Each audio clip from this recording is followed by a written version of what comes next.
Welcome into the On3 studios here in Nashville, Tennessee. It is the Inside Scoop. We are back at it, and there was a major flip that went down on Friday night. So, of course, we got a special show. We're going to cover all the recent developments, as we always do on the Inside Scoop, and we're going to set the table for what should be a wild 2 weeks until the early signing period.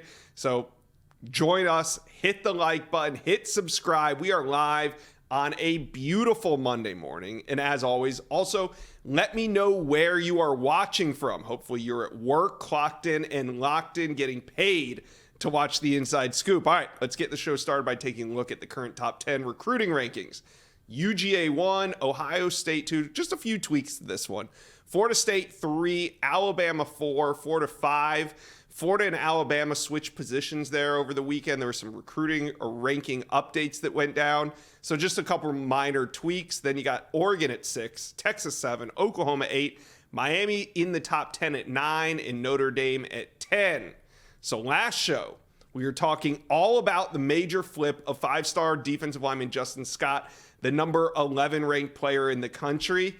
And then on Friday, Auburn made big news by flipping five-star wide receiver Cam Coleman from Texas A&M to Auburn. And this has kind of been the theme for the Tigers, whose top 4 commitments in the 2024 class all came via the flip. Cam Coleman from A&M, as I just said, but then you got five-star wide receiver Perry Thompson. He flipped from Alabama. Linebacker DeMarcus Riddick, he was a Georgia flip. And then linebacker Jamonte Waller, a UF flip. Now, I talked to Jeffrey Lee on Friday, moments after the Cam Coleman flip went down, and here's how Auburn got it done. Relationships. I think Marcus Davis, I know Hugh Freeze is going to get a lot of credit for this because Hugh Freeze was absolutely involved. But Marcus Davis, the wide receivers coach, has built such a strong bond with Cam Coleman, and not only Cam, but his family, his father, all of his family members. He's gotten good relationships with.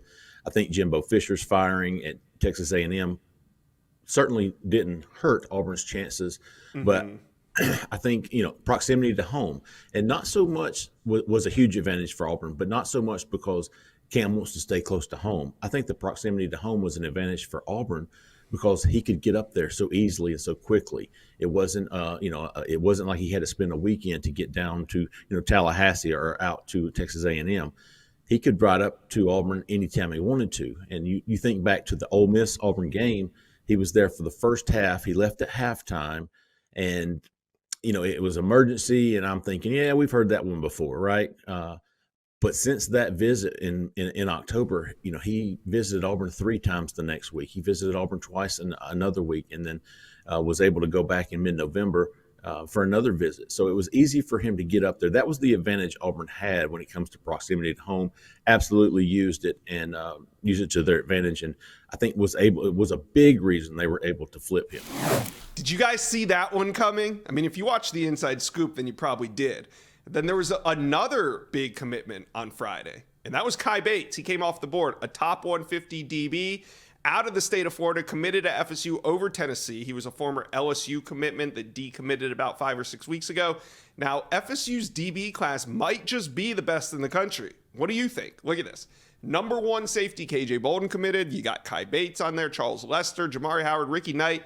Whew, that is a loaded DB list there for the Seminoles, who might not be done just yet. They are still looking to add one more defensive back to this class. So you guys let me know, what other surprises do you think is on the way? Over the weekend, Gabriel Relaford decommitted from Texas A&M. He's a top 100 linebacker, defensive lineman, and we're starting to see some recruiting prediction machine picks go in for LSU on that one. Now, what about also 5-star athlete Terry Bussey? He's another Texas A&M commitment that's looking around, but we know the Aggies are trying to hold on to that one. Could his commitment shake loose in the days to come? Let me know. Comment section below who you think the next big surprise will be on the recruiting trail. Let me know. Comment section below. Today's show is packed, though. We're talking Texas recruiting with insider Gerry Hamilton. We got the great Chad Simmons on the show weighing in on Jordan Seaton's recruitment, and Jeffrey Lee from Auburn Live to talk about who could be the next big Tiger flip. So anyway, big show today. Let's get it. A top 5 class for Texas is still in play, but they're going to need to flip a few high-profile recruits to get there. The good news, though, they can do it. We're going to break it all down today with Inside Texas's Gerry Hamilton. But first, Longhorn fans, do me a favor. Hit the subscribe button to the On3 Recruits channel. We're growing this thing, and we talk recruiting 365 days out of the year. We need you to be a part of it. Hit subscribe. All right, let's bring on Gerry Hamilton of Inside Texas. Now, there's been a few major developments surrounding five-star DB Xavier Filsaime. We're going to get to that in a minute. But I wanted to check in on Auburn defensive lineman flip target TJ Lindsey first. Now, Gerry, a few weeks ago, I thought this was going to come down to a big Texas flip, but now it feels like the Longhorns' chances are maybe fading here. What's going on between TJ Lindsey and Texas? Yeah, I think they continue to have communication, but I don't think in Moncrief Newhouse there's a lot of positivity there right now. I think the thought is he likely stays with Auburn right now. Will Texas go down and see him this week at IMG? I would think they might. Texas staff will hit the road some Monday, some Tuesday, obviously. But yeah, I think right now that one's trending to staying towards Auburn. But look, I mean, I think Texas is they're also in on Terrence Hibbler, who's committed to Mississippi State. They have another defensive line target out there as well. Terrence Hibbler is a Mississippi State commitment, and I spoke with him last week. He's still talking to Bo Davis multiple times every week. Alabama's trying to get him on campus this week. Then Auburn's also in the mix there, as you'd expect, defensive lineman out of Mississippi. He's currently committed to Mississippi State. His recruitment obviously is still in the balance. He made an official visit to Texas in June. So we'll see. Bo Davis should be by the school in Texas by the school this week. We'll see where things stand with Terrence Hibbler. The word out of Mississippi was if he were to reopen his recruitment, it would be a Texas-Alabama battle. All right, there you go. All right, now let's talk about the big name on the footboard, and that's Gator five-star safety commitment Xavier Filsaime, one of the top 3 players at his position. Now, this recruitment's been a slow one because if you remember back in October, Gerry, you and I were talking about whether or not his offer to Texas came too late. They didn't offer until the fall of his senior year. Then it was, well, okay, Texas has offered. Yeah, they got some traction, but Josh, they need to get him on campus. They did that. Then it was, well, Josh, yeah, but Texas needs to get him in on an official visit. So my question to you is, what is the deal with Xavier Filsaime and a potential official visit to Texas? Do we expect it to happen? I expect it to happen as of today. Look, I mean, he's been talking with Texas about setting up that official visit. This weekend, December 8th, 10th has been talked about. A midweek's also been talked about. We'll see which one that ends up being. I think obviously his father, who lives in McKinney, will be back on campus for that official visit. His mother lives in Orlando. Will she be on that official visit? But I think things continue to trend a little bit towards Texas here. That official visit, though, Josh, as you know, man, you make 2 visits in a short amount of time. That's not good news for Florida. Yeah, and, you know, also the Gators, they have a rough season. They don't make a bowl. But then last weekend, they fired defensive backs coach Corey Raymond. So do you think that the Gators can keep Filsaime committed to the program without a DB coach right now?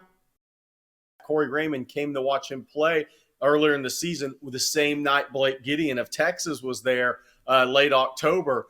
So we'll see on that. Billy Napier and defensive coordinator Armstrong are supposed to be by the school. I believe that's this week coming up. We'll see which day they come by the school. But that's going to be a crucial time for Florida because I think they'll get a very good impression, tough conversation, real conversations with Xavier. I think they'll get down to the real talk.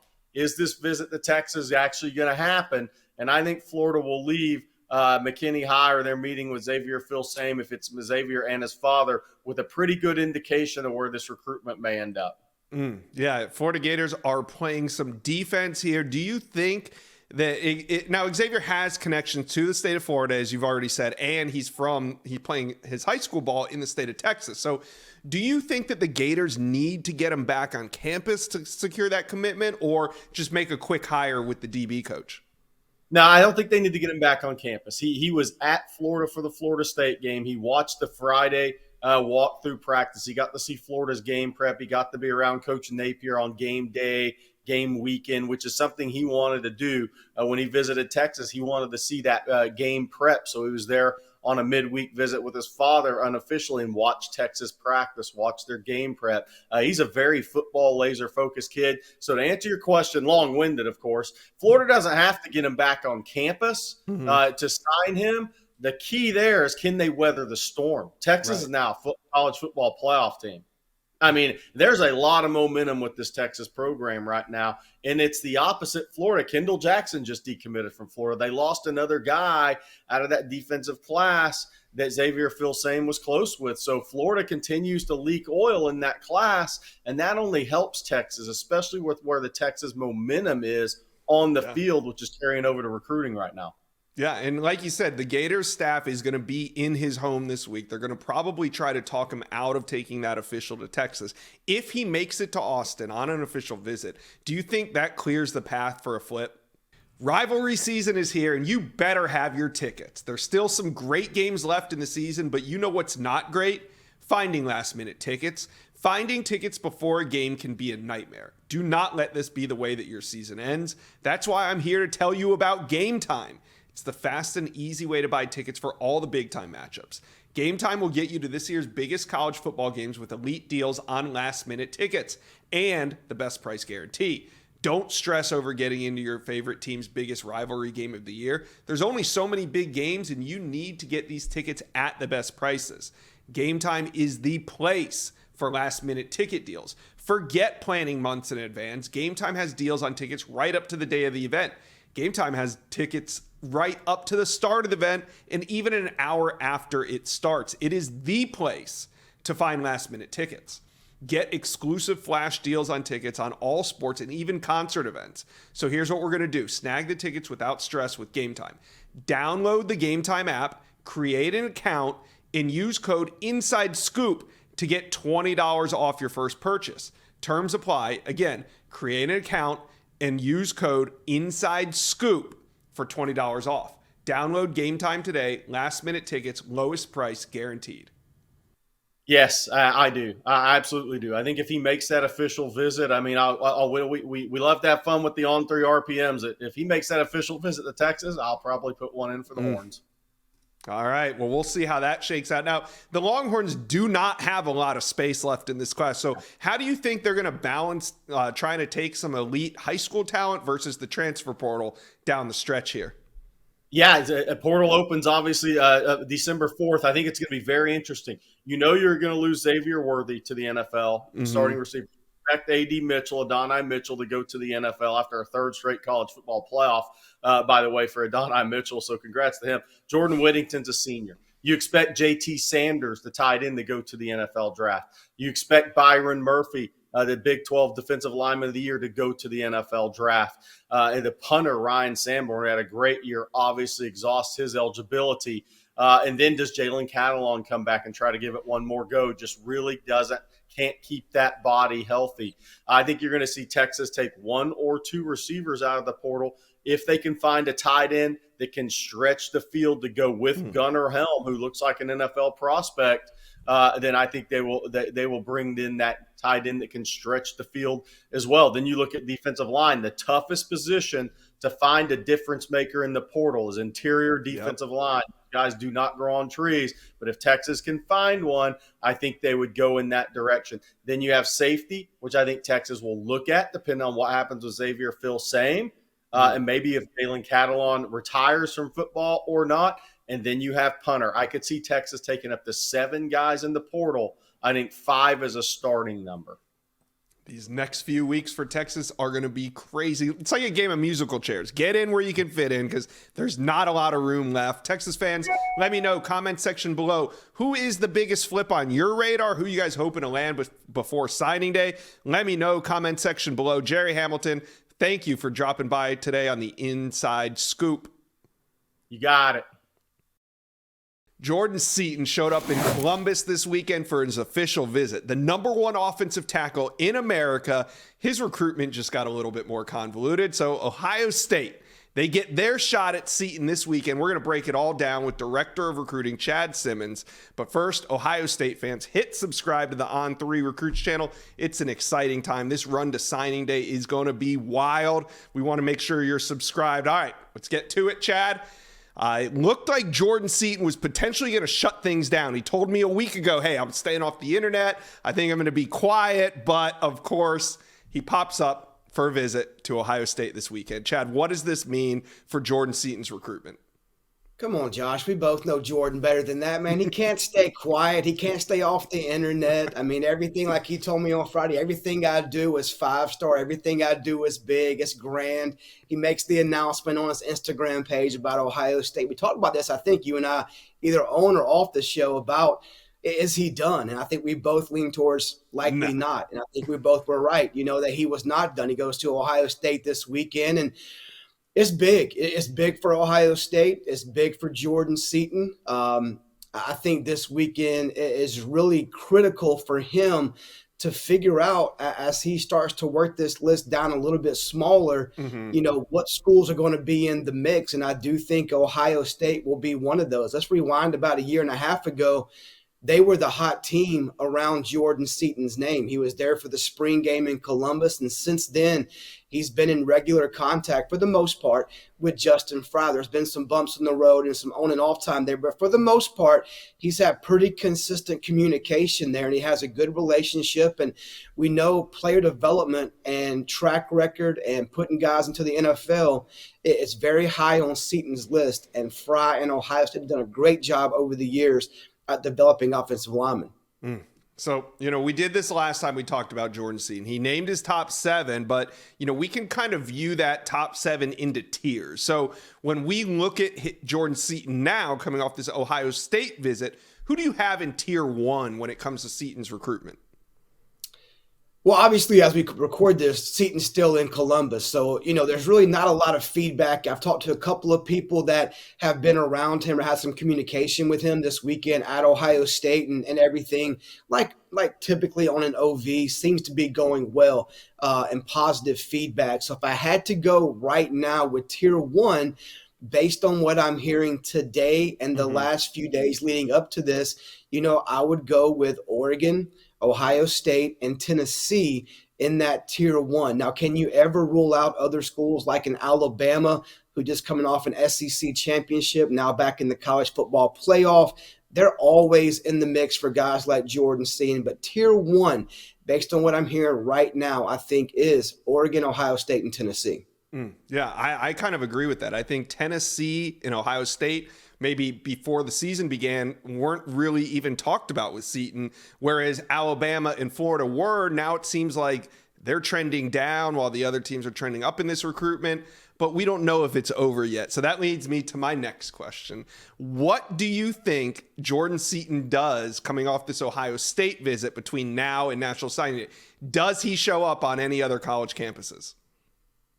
Right now, Josh, this time as we talk, I will lean towards he is done with visits as of right now, based on what I've gotten from him and his camp. I talked to 2 people connected to him on Friday, and it seems like it was pretty strong that this was the final visit for Jordan. And we know he's been trying to get to Ohio State for some time. So this was not a shocker that he got to Ohio State here the first weekend of December. But, right now I do think that his plan is to come back from Ohio State, finish up strong with the exams at IMG Academy, and figure this thing out, whether it be Alabama, Oregon, Ohio State, Tennessee. Can Florida get back in this or whatnot? Colorado, Maryland, all those schools are on the list. I think the plan is for him to kind of truly shut it down, stay at home, circle the wagons, and figure this thing out. Well, I'm sure there will be a lot of college coaches still trying to get him on campus for those 2 more available weekends. But like you said, he might just shut it down. So that leads me to my next question. When do you think he'll decide? Because he's kind of alluded that he might take it beyond National Signing Day. What are you hearing?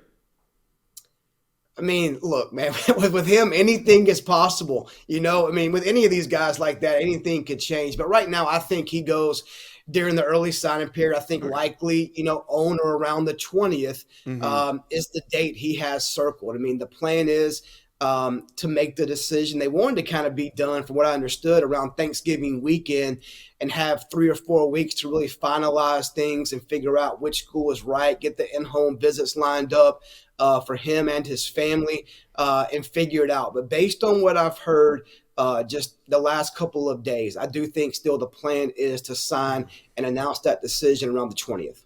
All right, some really good intel there, Chad. We appreciate it. Hey, guys, let me know. Comment section below. How do you interpret this last visit to Ohio State? Where do you think things stand in Jordan Seaton's recruitment? Let me know. Comment section below. All right, Chad Simmons, thanks for dropping by the Inside Scoop today and dropping all this Jordan Seaton information. Anytime. Thanks, Josh. Auburn fans are still celebrating the Tigers' big 5-star flip of Cam Coleman, but Hugh Freeze is already working on the next big flip. And today, we got a new name to put on Auburn Flip Alert. We're going to bring on Jeffrey Lee from Auburn Live to break down the new mystery flip target and check in on a few Alabama flip targets as well. But first, Auburn fans, hit subscribe to the On3 Recruits channel. Nobody covers the Tigers like we do, and the next 2 to 3 weeks is going to be crazy. So make sure you hit subscribe. All right, the Tigers, they made the country take notice on Friday when they flipped 5-star Cam Coleman. So let's bring on Jeffrey Lee from Auburn Live to talk more.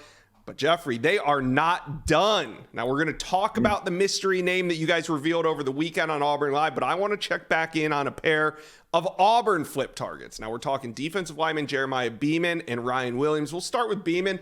He is probably the most important target on that defensive line board. And the last time we had you on, we didn't really talk Beeman a whole lot. What is going on right now? Where do things stand between the Tigers and Jeremiah? Well, the push continues from Auburn. They've sent coaches to him, to his game. They've met with him in a home. They will continue to do that. They've got him on campus several times, including for the Iron Bowl. So he's no stranger to campus. He's no stranger to that environment inside the stadium. He's certainly no stranger to these coaches, and including Hugh Freeze. I still think it's going to be difficult for Auburn. I think, obviously, if he ends up anywhere but Alabama, it would be at Auburn. But, man, it's going to be tough. Jeremiah, he comes from an Alabama household. He lives probably 40 minutes down the interstate from Alabama, from Tuscaloosa. So it's not going to be as easy. Of course, flipping a kid from Alabama never is easy. But it's certainly going to be probably the more difficult of the flip targets Auburn still pursues.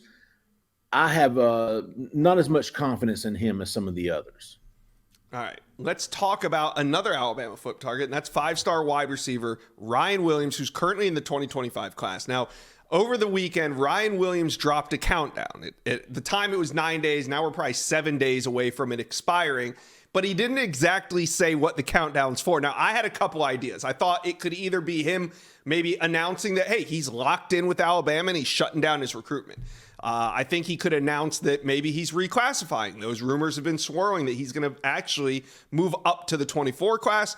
Maybe he's ready to announce that big flip to Auburn, or maybe he's just dropping a top 12. What do you think he's going to do with this announcement that's coming in 7 days? Josh, of those three options, I would think the reaffirming his commitment to Alabama and shutting his recruitment down is the least likely of the group. I think the most likely of the group is announcing his reclassification to 2024. And, it's funny. Ryan, listen, if you've ever talked to Ryan, interviewed Ryan, he is fantastic, an unbelievable kid, knows what's going on. He's very mature. So he knows, he says the right things to Auburn reporters after the Iron Bowl, and then he turns around and he says the absolute right things to the Alabama reporters after the Iron Bowl. He knows this game. I covered his dad in recruiting. So, his dad, BC Rain cornerback who signed with Auburn back in the day, 20 years ago. So he knows that he knows, he's well aware of how this game works. It was funny because after the Iron Bowl, he said all the right things to us Auburn reporters. And then my last question to him was, so look, the next thing in your recruitment is going to be whether or not you reclassify. And he says, maybe. And as he walks away, he looks back and he goes, or I might flip. Now, so again, he knows who he was talking to. Yeah, exactly. He knows his audience. So that's a funny one. So where do you put Ryan Williams right now? Is this a 50-50? Are you leaning a little bit more toward Auburn, a little bit more toward Bama? Where are you at with it? I've got it 50-50. I really do. I really don't have as much positive as I hear about him sticking with Alabama. I hear the positives about him him flipping to Auburn. I really do. I think there's a lot of confidence at Alabama that he sticks. I think there's a lot of confidence at Auburn that they've got a really good shot to flip him. I'm just right there in that middle, man. I'm not ready to commit to one side or the other. I mean, if Shannon Terry sent me down right now and said, hey, make a pick or you're done, I would say Alabama. But I'm glad he's not doing that because I don't know that I would be right.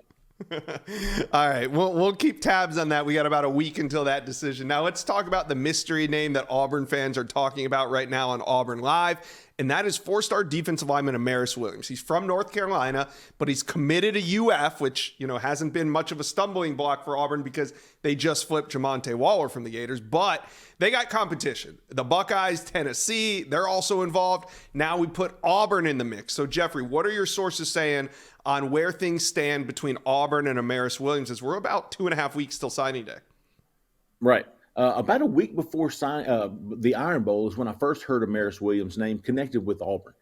There was some buzz that he might make it to the Auburn-Alabama game to the Iron Bowl, but you could tell there was a lot of you say mystery. Even Amaris didn't want to admit Auburn, and from my side it was they wanted to keep things quiet. Of course, you think about they flipped Jamonte Waller. They're also recruiting Amir Jackson at one point. Yeah. I think they've kind of conceded him at this point. But LJ McCray. LJ, I was going to say. So there was a lot of poaching going on from Auburn, or at least efforts to poach Auburn in that Florida class. So I don't think there wanted to be a lot of buzz around Amaris Williams. But when he didn't show for the Iron Bowl and he's never visited Auburn before, I didn't put much stock into it. I had been tracking him for a week or two, and when he didn't show and hadn't said a visit and really hadn't mentioned Auburn to this point yet, I really didn't put a lot of stock into it.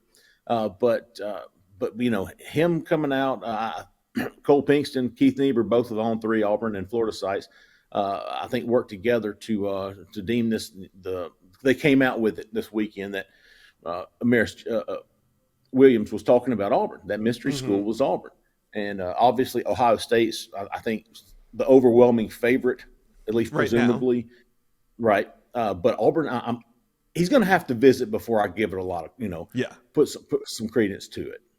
All but right. That's certainly possible, man. A guy to be tracking. It is. There's forward. 2 big weekends left before National Signing Day. So we'll see what happens. But Auburn, going into the weekend, they flipped Cam Coleman. Coming out of the weekend, they're still involved in a couple more flip targets. We'll see what happens down the stretch. Jeffrey Lee from Auburn Live, thanks for dropping by today on the Inside Scoop. Absolutely, Josh. Thanks so much for having me. Thank you for watching. If you enjoyed that content, be sure to subscribe to the On3 Recruits channel. We have a new page dedicated only to recruiting. Go ahead and hit that subscribe button right now.